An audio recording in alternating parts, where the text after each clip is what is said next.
Thank you so much for inviting me here. And as I can see, I was a part of the whole session. I was sitting and listening to all the panelists. Actually, my session was scheduled a little bit earlier, but I thought I could leave due to a meeting. But it was so interesting to meet all the panelists and listen to all the entrepreneurs that I could not hold that I had to leave, but I just wanted to be connected with you all. Before I start and introduce about CM Yuva Mission, what it's all about, I just want to congratulate the team of JIAM and the Jaipuriya Institute of Management, the faculty, the HOD, all the students, and special thanks to Games and Samadhan, who have been our knowledge partners.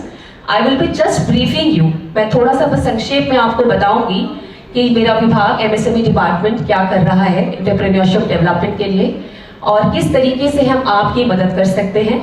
जैसा कि इस कार्यक्रम का उद्देश्य है आज के entrepreneurship conclave का कि एक मीटिंग पॉइंट है प्रोफेशनल्स का, पॉलिसी मेकर्स का, ब्यूरोक्रेट्स का, इंडस्ट्रियल पर्सन्स का, अपनी बात को संक्षेप में रखते हुए किस तरीके से शासन और प्रशासन आपकी मदद कर सकता है।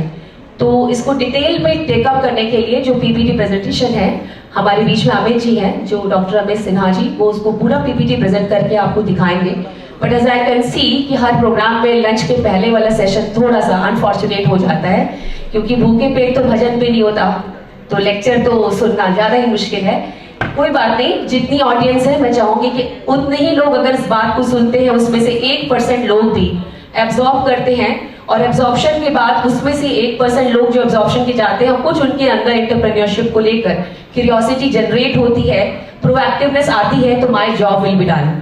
So I just would like to thank all of you again. A good round of applause for everybody. I just want कि थोड़ी एनर्जी आ जाए आप सबके अंदर क्योंकि आधे घंटे के लिए लंच होल्ड करा दिया गया है सेशन को डिले होने की वजह से। तो I will be just talking about what MSME is doing. As the name suggests, micro, small, medium enterprises. Micro सबसे छोटी सूक्ष्म इकाइयां जिसमें कि इन्वेस्टमेंट और टर्नओवर के हिसाब से हमने अलग अलग डिफाइन कर रखा है 2020 के क्लासिफिकेशन के हिसाब से। माइक्रो यूनिट्स में 1 करोड़ तक का इन्वेस्टमेंट किया जाता है। बहुत छोटा सा स्टार्टअप डालना है 1 करोड़ तक का तो माइक्रो यूनिट्स कहलाएंगी। ये क्लासिफिकेशन इसलिए आपके लिए जानना जरूरी है कि जब आप डिपार्टमेंट के पास जाते हैं, हर जिले में एक ऑफिस होता है, DIC office, district industry centre, जो आपका पिवटल पॉइंट होगा, कनेक्टिंग पॉइंट होगा। तो आपके प्रोजेक्ट के हिसाब से जो आपको हमसे हेल्प चाहिए, अपने लोन्स चाहिए, किस तरीके से एंटरप्रेन्योरशिप में हम आगे बढ़ना चाहते हैं, क्या जिम्मेदारियां और क्या काम आपको करने होंगे, उसमें किस तरीके से डिपार्टमेंट आपकी मदद करेगा। तो आपको अपना प्रोजेक्ट का क्राइटेरिया पता होना चाहिए कि हम इन्वेस्टमेंट कितना करने जा रहे हैं अपने इंडस्ट्रीज को सेटअप करने के लिए। ठीक है, तो 1 करोड़ तक का माइक्रो एंटरप्राइजेस को भी हम फंड करते हैं, 5 करोड़ तक, इसके बाद 10 करोड़ माइक्रो के बाद स्मॉल आएगा, 10 करोड़ तक एंड 50 करोड़ तक का हम लोग की फंडिंग अलाउड है एज अ डिपार्टमेंट MSME। पर इसके अलावा ये नहीं कि आपका अगर 50 करोड़ से ऊपर का कोई प्रोजेक्ट है, जैसे लधानी ब्रदर्स आए थे, ये बाराबंकी में भी as a deputy commissioner industries में काम कर चुकी हूँ। तो ये जो इंडस्ट्री लगी अमेठी में, उसके पहले बाराबंकी में भी इनका बॉटलिंग प्लांट है। तो जब इनको यहाँ पे इंसेंटिव्स की जरूरत पड़ी, हैवी इंडस्ट्री में आते हैं, 250 करोड़ से ऊपर का जो इन्वेस्टमेंट होगा वो हैवी में चला जाएगा। तो माइक्रो, स्मॉल, मीडियम को तो हम डायरेक्टली बेनिफिट करते ही हैं लोन्स देकर और ट्रेनिंग देकर और चीजों से। इसके ऊपर की जो हैवी इंडस्ट्रीज हैं, 250 करोड़ इन्वेस्टमेंट से ऊपर का जो है, उसमें भी डिपार्टमेंट कई तरह की सब्सिडीज, कैपिटल सब्सिडी जो आप लोन्स लेंगे बैंक से, उसमें जो मशीनरी का कॉस्ट होगा उसमें भी डिपार्टमेंट कैपिटल सब्सिडी देता है। लैंड परचेज करते हैं तो लैंड परचेज कॉस्ट में भी जो स्टैंप ड्यूटी पे करनी होती है वो डिपार्टमेंट देता है। इलेक्ट्रिसिटी ड्यूटी में वेव ऑफ करने का देता है। तो ऐसी बहुत सारी चीजें, and number of things are there. इसके लिए डेडिकेटेड सेशन अलग से कभी आपको या कॉलेज को रिक्वायरमेंट होगा तो आई टेक। आज के टॉपिक पे वापस आते हैं कि व्हाई आई एम हियर। बहुत सी चीजें थ्योरेटिकली आप लोगों को कॉलेज में पढ़ाई जाती है, सारे बच्चे मैनेजमेंट के ही बच्चे होंगे। एंटरप्रेन्योरशिप की डेफिनेशन से लेके एंटरप्रेन्योरशिप की 4 P's, क्या करना है, do's and don'ts, marketing, process, everything, factors of production, everything is known to you. जो जानना है प्रैक्टिकल नॉलेज, कि जब जमीन पे उतरते हैं हम किताबी ज्ञान को पढ़ने के बाद और जब हमारा फेस टू फेस इंटरेक्शन होता है रियलिटी के साथ, हम किसी सरकारी ऑफिस में पहुंचे, हमें लोन लेना है, कैसे हम लोन की प्रोसेसिंग कराएं, कैसे हमारा फाइल वर्क हो, और उसके भी पहले का एक स्टेप है आइडिएशन, कि हम किस क्षेत्र में जाएं। आज के टॉपिक का तो जो मैं देख रही थी कि जो मेन आज का कॉन्क्लेव है उसमें फूड प्रोसेसिंग पे काफी ज्यादा एम्फेसाइज किया गया। हम लोग 18 सेक्टर्स पे काम कर रहे हैं, 18 अलग अलग सेक्टर्स पे। Food processing is one of them. Textiles, apparels, ऐसे बहुत सारे हैं जो आपको विस्तृत में अभी डॉक्टर अमित सिन्हा जी बताएंगे भी हम किन किन प्रोजेक्ट्स को लेके जा रहे हैं। बहुत नॉवल प्रोजेक्ट्स हैं, बहुत इनोवेटिव हैं। डिपार्टमेंट जब से अपने एग्जिस्टेंस में है तब से हमारे डिपार्टमेंट का पर्पस ही है एंटरप्रेन्योरशिप डेवलपमेंट। डिपार्टमेंट का उद्देश्य है उद्यमिता विकास। ठीक है, तो DIC हम लोग जो शॉर्ट में बोलते हैं हर जगह होता है। यहाँ पे भी निरार भवन के पास कैसरबाग में जिला उद्योग केंद्र है। शॉर्ट में जिला उद्योग केंद्र कहती हूँ क्योंकि कभी आपको मेरे जाने के बाद ये समझना हो कि मैं कहाँ जाऊँ इंडस्ट्री ऑफिस में, तो DIC office district industry centre, DIEPC full form है, लेकिन शॉर्ट में DIC बोलेंगे तो लोग रिलेट कर लेंगे। गूगल भी बताएगा आपको, हर जिले में 75 डिस्ट्रिक्ट्स में कनेक्ट करने के लिए एक जिला उद्योग केंद्र होता है, जो आपकी पहली शुरुआत है, पहला कदम होगा। एज अ यंग व्यक्ति, एज अ यंग स्टूडेंट, जब आप कुछ सीख के यहाँ से जाएंगे तो आपके मन में कई सारे सवाल होंगे कि मुझे लोन मिलेगा तो कैसे मिलेगा, क्या सब्सिडी मिलेगी कि नहीं मिलेगी, क्या कोलैटरल रखना पड़ेगा कि नहीं रखना पड़ेगा। तो बहुत सारे सवाल हैं। ऐसे बहुत सारे इंडस्ट्रियलिस्ट हैं जो लकी हैं, जो सेकंड जनरेशन इंडस्ट्रियलिस्ट हैं। जैसे यहाँ पे डॉक्टर जो हेजलनट से मैं देख रही थी, बात कर रहे थे, बड़ा अच्छा लगा कि अपने आप उन्होंने रियल एस्टेट का छोड़कर उन्हें सोचा कुछ आउट ऑफ द बॉक्स करना है। बहुत से ऐसे भी होते हैं जो परिस्थितियों की वजह से सोचते हैं कि कुछ करना है, पढ़ नहीं पाए, घर में कुछ समस्या आ गई, उनको लग रहा है नौकरी पे निर्भरता ठीक नहीं है, मुझे पैरों पे खड़ा होना है। हर तरीके के लोग हैं और हर तरीके के लोगों के लिए हर तरीके की सुविधा है। बड़े लोन्स ले रहे, हैवी इंडस्ट्री में जाना है, जैसे मैंने बताया 50 करोड़ से ऊपर का भी आपको लोन चाहिए तो भी हमारी मदद हम आपको करेंगे। उससे छोटा बहुत माइक्रो मैंने बता दिया, माइक्रो 1 करोड़ तक है। आप सपोज करो 1 करोड़ नहीं, हमें तो 5 ही लाख चाहिए, तो 5 लाख के लिए कोई डेडिकेटेड स्कीम है? बिल्कुल है। इस समय CM युवा स्कीम में पूरे प्रदेश का लक्ष्य रखा गया है per year 1 lakh micro entrepreneurship को डेवलप करना, छोटे छोटे उद्यमियों को तैयार करना। रीजन आप बता सकते हैं आप में से कोई भी कि why we are emphasizing, why government is emphasizing so much on entrepreneurship development? रोजगार के लिए, हाँ, creation, job creation. So do you really think that there is a problem with jobs? How many of you will agree that there is actually a problem with jobs? Skill. Government is giving loans for skill development. Any other? Entrepreneur development करेंगे क्या? बहुत कर रहे हैं हम लोग, seminar कर रहे हैं, आज भी करके जाएंगे फुल डे का सेमिनार, फिर कॉलेजेस में होता रहेगा। What is the real problem? Because there is a whole one or 2 hour lecture can be taken on this, but I just wanted to know passion आपका क्या है, zeal क्या है? What is the X factor which is making you to sit here? Is the pressure of the faculties or some pressure like you have to be a part of this session whole day, something like that? Or anybody of the audience is really thinking कि यार नहीं, पढ़ने के बाद job नहीं करनी क्योंकि job में कुछ तो है लोचा, कुछ तो प्रॉब्लम है, खुद का काम करना है। Yes. I would say that I am sitting here because I want to solve a problem, and the real problem is that I don't want working women to take the stress of going into the kitchen and Yeah, I heard you. I was sitting there. It was a very innovative project which I can hear. Anybody else? My question is very general. मैं फिर से हिंदी में दोहराती हूँ कि आखिर जरूरत ही क्यों पड़ रही है उद्यमिता विकास की? What is the need of entrepreneurship development? Why can't we go with the traditional things like job करो ना? Go and compete for UPSC, go for SSC, go for medical, NEET, JEE, whatever it is, and there are n number of things. Job कर लो private sector में. Why does the college and the time feel the need, this urge to conduct a one-day entrepreneurship conclave specifically on this? I think ease of doing business is making more entrepreneurs. Yeah, it can be one of the factors, but not the number one. I just wanted to hear number one. Job क्यों नहीं करनी है? Ma'am, the passion that we have, the passion that individuals have, उस passion से वो क्या करना चाहते हैं भविष्य में अपने लिए? ये भी बहुत लिमिटेड लोगों की बात है। हम बातें Ma'am, चिची कर रहे हैं। मैम आई थिंक इंडिपेंडेंट होने के लिए करना चाहते हैं। बिजनेस से कंट्री ग्रो करेगी, ये भी बहुत आइडियलिस्टिक आंसर है। अच्छा लगा इंटरव्यू में UPSC में फुल मार्क्स मिलेगा इस पर, कोई बात नहीं। मतलब किसी भी इंटरव्यू में जाएंगे, जब आप देश सेवा की बात कर देते हैं, जन सेवा की बात कर देते हैं, तो बस बात बन जाती है। ये मैं बिल्कुल जानती हूँ, बिल्कुल मैं एग्री कर रही हूँ, लेकिन यहाँ पे जो बच्चा बैठा है, आपकी बात नहीं कर रही, it is general answer. Simple सी बात है, चलो let's cut it short. Simple सी बात है, जॉब है कितनी भाई? टोटल जॉब्स है कितनी ऑर्गेनाइज सेक्टर में? 150 करोड़ की पॉपुलेशन है, कोई ये तो बता दे मुझे, नौकरियां कितनी है? Any guesses? तो शायद जो आधे लोग बाहर निकल गए हैं लंच की प्रत्याशा में, थोड़े अंदर आ जाए, जब उन्हें पता चले कि जॉब मिलना, जॉब करना, जॉब आसानी से होना सब इतना आसान नहीं है। यहाँ कमरे में बैठे बाकी लोग मूर्ख नहीं है जो खाना छोड़ के बैठे हैं आधे घंटे के लिए। डिपार्टमेंट के ऑफिसर्स अगर यहाँ पे आए हैं अपना टाइम निकाल के, तो कुछ तो बताने वाले हैं आपको। भाई साहब, जितने भी बच्चे यहाँ बैठे हैं, जान लीजिए सच्चाई, अभी कॉलेज पूरा करते जैसे बाहर निकलेंगे, फॉर्म्स भरेंगे, 1 crore only total government sector की जॉब्स हैं। इसके अलावा आप, अगर मैं ऑर्गेनाइज्ड बता रही हूँ, इसमें गवर्नमेंट भी है एंड प्राइवेट भी है, सब मिला लीजिए 1 करोड़ नौकरियां।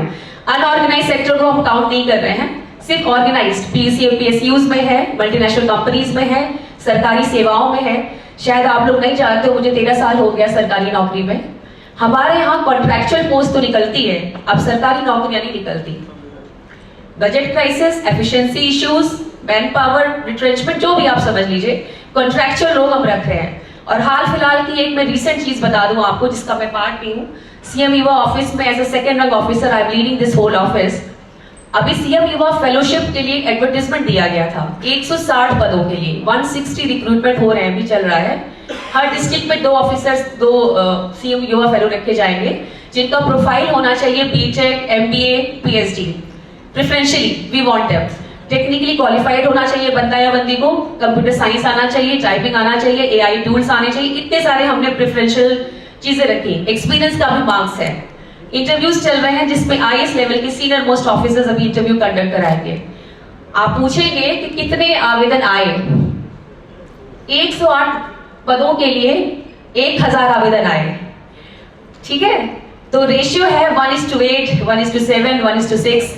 एक नौकरी पे 6 आदमी, एक को तो मिलेगी, बाकी 5 क्या करेंगे? फ्रस्ट्रेट होंगे, अंडर एम्प्लॉयड होंगे, या अपनी टेक्निकल नॉलेज को रखे रहेंगे सर्टिफिकेट की फॉर्म में अपनी वार्डरोब अलमारियों में, कुछ भी कर लेंगे, या फिर से UPSC, SSC, कुछ भी जो भी मिलेगा करेंगे, या फिर समय रहते जब आप एकेडमिकली अपने आप को एनरिच कर रहे हैं, उसी समय का आप बेटर यूटिलाइजेशन करके जो आपको आज सेशंस का फायदा मिलना चाहिए, जो आपको डायरेक्ट एंटरप्रेन्योरशिप या इंडस्ट्री के लोगों से मिलवाया जा रहा है कि आखिर उन्होंने अपनी जर्नी शुरू कैसे करी। कोई रातों रात 500 करोड़ की कंपनी नहीं बना पाता, कोई रातों रात 100 करोड़ का टर्नओवर नहीं करता। It takes lot of time, lot of perseverance, lot of passion. ठीक है, कुछ लोग लकी हैं, सेकेंड जनरेशन एंटरप्रेन्योर्स हैं, फादर ने बिजनेस सेटअप किया, आपको बहुत ज्यादा लोन की भी जरूरत नहीं है, फंडिंग है घर से। लेकिन तब भी जब तक बिजनेस एक्यूमेंट नहीं होगा, पैशन नहीं होगा, कंसिस्टेंसी नहीं होगी, मार्केट स्ट्रेटेजी पता नहीं होगी, प्रोसेसेस की जानकारी नहीं होगी, ऑडियंस को माइंड रीड करने की कला आपके अंदर नहीं होगी, आप बिजनेस चला नहीं पाएंगे, इनोवेटिव नहीं होंगे। तो n number of factors are there. MBA की पढ़ाई है, किसी भी टेक्निकल नॉलेज की लिमिटेशंस इतनी है कि वो आपको थ्योरी तो पढ़ा सकती है, लेकिन जमीन पे बिजनेस करने की जो आपको स्किल्स चाहिए वो आपको स्वयं अनुभव से, एक्सपीरियंस से ही मिलेगी। If you don't know swimming, you can't teach swimming to somebody else, you have to be to the waters. Every business model जो हम यहाँ सुनते हैं, पढ़ाते हैं, मीडिया में दिखाते हैं, वो सिर्फ रोल मॉडल्स होते हैं जो राइज कर रहे हैं। कभी भी फेलियर स्टोरीज देखी है आपने कहीं? सक्सेस स्टोरीज पढ़ी है सोशल मीडिया पे, न्यूज़पेपर्स में? Does anybody ever read failure stories? नहीं। क्यों? क्योंकि वो डिमोरलाइजिंग इफेक्ट पे काम करेगा, स्पाइरल इफेक्ट बना देगा। नहीं यार, बिजनेस चलाया नहीं, घर से पैसे लिए थे, पापा के पैसे डुबो दिए, पापा ने कहा यार नालायक, मैंने MBA कराया तो मैं BTech कराया, क्यों करनी ली नौकरी? रिस्क क्यों है? पता है, आपकी और मेरी गलती नहीं है, हम लोग तो इस जनरेशन के लोग हैं ना, हमारे फादर्स की भी उतनी गलती, हमारे पेरेंट्स की भी उतनी गलती है, जिन्होंने बिजनेस को कभी पॉजिटिवली नहीं देखा। रीजन कि उनके जमाने में, जैसे 80s में बिजनेस करने का तरीका अलग था, 90s में अलग था, 2000 में अलग था, अगले दशक में बिल्कुल अलग होगा। सेम वही पढ़ाई के साथ भी है, यहाँ बैठे बहुत सारे फैकल्टी मेंबर्स एग्री करेंगे, एकेडमिकली भी हर दशक में चीजें बदल रही हैं, हम ट्रांजिशन के फेज में हैं। पढ़ाने का सिलेबस से लेके पढ़ाने की मॉडल्स ऑपरेंडी, स्टूडेंट्स का behaviour, everything is changing day by day, बहुत ग्रेजुअली चेंज हो रहा है। तो क्या बिजनेस मॉडल्स नहीं चेंज होंगे? नौकरियां नहीं चेंज होगी? सब तो चेंज होगा। तो आपको कहीं ना कहीं हमेशा इनोवेटिव रहना पड़ेगा। ये किसी और से थॉट उधार ले लिया कि किसी की राइस मिल अच्छी चल रही है, किसी की बॉटलिंग इंडस्ट्री अच्छी चल रही है, किसी की बेकरी अच्छी चल रही है। एबिलिटी हमारे पेरेंट्स में नहीं थी, उनका दौर अलग था, लेकिन हम में तो हो सकती है ना। हमने हमेशा देखा विदेशों में अगर कोई बच्चा नया काम करता है और फेल हो जाता है तो वहां पे उसको कभी डिमोरलाइज नहीं करते, डिफेम नहीं करते, कोई बात नहीं, हार गए उसको भी सेलिब्रेट करते हैं, दोबारा उठ खड़े हो। हमारे यहाँ क्या है, मैं भी हूँ माँ, मेरा भी बेटा है 10th में, कई बार मैं कहती हूँ तुम पढ़ोगे नहीं तो मैं क्या कराऊंगी बताओ तुम्हें, कह देते हैं ना, बिजनेस तो कराएंगे नहीं हम, तो इतने फंड्स तो है नहीं, भले उसे पता है कि मम्मा असिस्टेंट कमिश्नर है, आप करा सकते हो। मैंने कहा नहीं, जब तक तुम्हारे अंदर मेहनत पैशन नहीं दिखेगी मैं नहीं रिस्क ले पाऊंगी। हर पेरेंट का यही डर होता है, अगर बेटे में हुनर हो, बेटी में हुनर हो, तो यूपीएससी के लिए भी गांव से लोग निकलते हैं ना, जौनपुर के छोटे से गांव से हर साल आईएएस निकलते हैं, हुनर और पैशन की बात है। तो आपके पेरेंट्स जो आपके लिए नहीं सोच रहे कि रिस्क टेकिंग एबिलिटी है बेटा, इनोवेटिव प्रोजेक्ट स्टार्ट करोगे, नहीं चला तो आपका पैशन काम आएगा, आपका कन्विक्शन काम आएगा और आपकी तैयारी भी काम आएगी। सिर्फ थ्योरी से काम ही चलेगा, प्रोजेक्ट भी बनाना पड़ेगा, प्रोजेक्ट ऐसा बनाना पड़ेगा जो वाइबल हो, फाइनेंशियली, इकोनॉमिकली, टेक्निकली वाइबल हो। इन सब चीजों को समझने के लिए एक्सपर्टाइज की जरूरत पड़ती है, जो डिपार्टमेंट ऑफ एमएसएमई समाधान समिति के तहत आपको दिलवाएगा। ठीक है, तो एग्रीड है हमारी इस बात से। तो मैं सीएम युवा के बारे में बताऊं, हालांकि मुझे जो क्लाइंटेल यहाँ का लग रहा है ये 5 लाख वाला तो नहीं है, ये 5 लाख से बियॉन्ड वाला है, लेकिन फिर भी मुझे रिस्पॉन्सिबिलिटी दी गई है सीएम युवा के बारे में बताने की। मे भी आपके द्वारा या आपके और रिश्तेदारों के द्वारा ये मैसेज ऑल ओवर यूपी जाए कि गवर्नमेंट ऑफ यूपी ने एक नई इनोवेटिव योजना शुरू करी है, सीएम युवा, युवा उद्यमी विकास अभियान, जिसमें 3 बेसिक नई चीजें की गई हैं जो कि हम लोगों ने अभी तक इंडिया में किसी और लोनिंग स्कीम में नहीं देखी। हर लोन लेने से बच्चा या कोई पेरेंट क्यों डर रहा है, क्योंकि लोन का ब्याज भी चुकाना पड़ता है ना, इंटरेस्ट भी देना पड़ता है। ये पहली स्कीम है ऑल ओवर इंडिया जहां interest free loan will be given. Number 2, collateral के बिना कभी लोन मिलता है, बिना गारंटी के। इसमें गारंटी भी नहीं ले रहे, गारंटी भी हम ले रहे हैं, बैंकर ले रहा है गारंटी आपकी। और तीसरा बेनिफिट, ये 2 तो हमने आपकी टेंशन दूर कर दी। प्रोजेक्ट आपके डीआईसी ऑफिस के माध्यम से, एमएसएमई डिपार्टमेंट के माध्यम से बैंक तक पहुंचेंगे एफिशिएंटली। 1 वीक 10 डेज में आपके प्रोजेक्ट सैंक्शन होंगे, रिजेक्ट होंगे, अगर कोई आपका कमी होगी तो उसको रिवर्ट किया जाएगा। तीसरा additional benefit, 10% subsidy will be given to you. आपने 5 लाख का लोन लिया, 4.5 लाख फंडिंग की बैंक ने, 50,000 डिपार्टमेंट ने आपको एज ए सब्सिडी दिया। ये बहुत स्मॉल प्रोजेक्ट है, लेकिन जो बहुत बड़ा सपना देख रहे हैं, छोटे से बड़ा नहीं बनना, मध्यम से बिगर बनना है, उनके लिए 25 लाख तक की भी स्कीम्स है, मुख्यमंत्री युवा स्वरोजगार योजना। या और भी बड़ा सोच रहे हैं, 25% सब्सिडी से भी नहीं, हमें तो 50 लाख चाहिए डिपार्टमेंट से, वो भी मिलेगा, पीएमएजीपी स्कीम। तो डिफरेंट टाइप की क्लाइंटेल्स, डिफरेंट टाइप की requirements, different type of project reports के हिसाब से डिपार्टमेंट ने डिफरेंट इंसेंटिव्स की स्कीम्स अलग अलग बनाई है फंडिंग की। 5 लाख की स्कीम पे इसलिए बहुत ज्यादा हम लोग अभी जोर दे रहे हैं क्योंकि एकदम अभी 3 महीने भी नहीं हुए, 24 जनवरी को इसमें माननीय मुख्यमंत्री जी ने इस स्कीम का इनॉग्रेशन किया। एंड यू वोंट बिलीव कि 24 जनवरी से अभी 24 मार्च नहीं हुआ है, 3 मंथ से पहले हमारे पास 3 लाख रजिस्ट्रेशन ऑलरेडी हो चुके हैं। मतलब बात समझ है, 1 लाख का टारगेट है, हमने 3 लाख रजिस्ट्रेशन हासिल कर लिए हैं। तो all credit goes to everybody sitting here. आप लोगों ने भी इसको सक्सेसफुल बनाया, समाधान की टीम है, सभी लोगों ने इसको बनाया। कहीं ना कहीं पब्लिसिटी बहुत इंपॉर्टेंट फैक्टर है, सोशल मीडिया का बहुत इंपॉर्टेंट रोल है। इस तरीके से रजिस्ट्रेशन हुए 30,000 लोन्स, मोर देन 33,000, मुझे लग रहा है आज तो 33,000 सैंक्शन दिखा रहा है पोर्टल पर, और 20,000 लोन बट भी गए हैं, डिसबर्स भी हो गए। तो this is the power of department, this is the United power of you as an entrepreneur and we as a team member. So we have to work as a team member.